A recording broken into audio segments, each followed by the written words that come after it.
Hi, Professor Ford here, and today I'd like to talk to you about the proper way to mop a floor.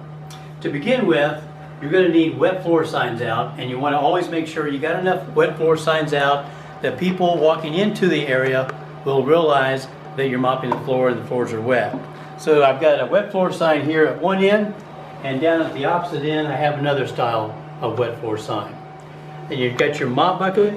Typically mop buckets will hold 8 gallons of water. I like to train people to make sure that you put about 4 gallons of water, which is half full. And if you look inside this mop bucket, you'll see what we call the wave break. This is the wave break right here. And as the mop water is sloshing around inside the mop bucket, it helps to keep the water from splashing outside.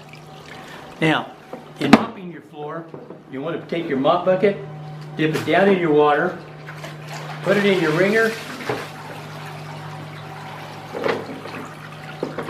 This mop bucket is what we call a downward press wringer. The downward press wringer has the wringer that's located right here. There's also one that's called the side press wringer. And the side press wringer has this handle on the side. But you get a lot more leverage action if you use a downward press wringer. So once you wring out your mop, put it back down inside, give it a little twist, and squeeze it down again. Try to get all the moisture out. Then take your mop bucket to the area that you're going to be working.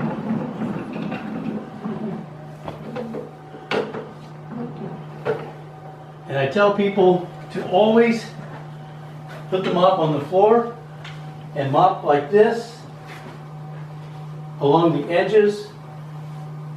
Always mop your baseboards this way, and out in the center of the room we do what we call a figure 8 motion. Along the baseboards, always come along this way, and the figure 8 motion down the center. Always keep your mop bucket on the dry side of the floor.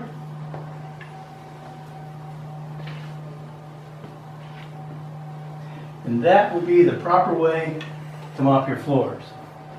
What you don't want to happen is you don't want people mopping their floors like this and splashing the water up on the walls and on the baseboards. This is Professor Ford saying, is it clean?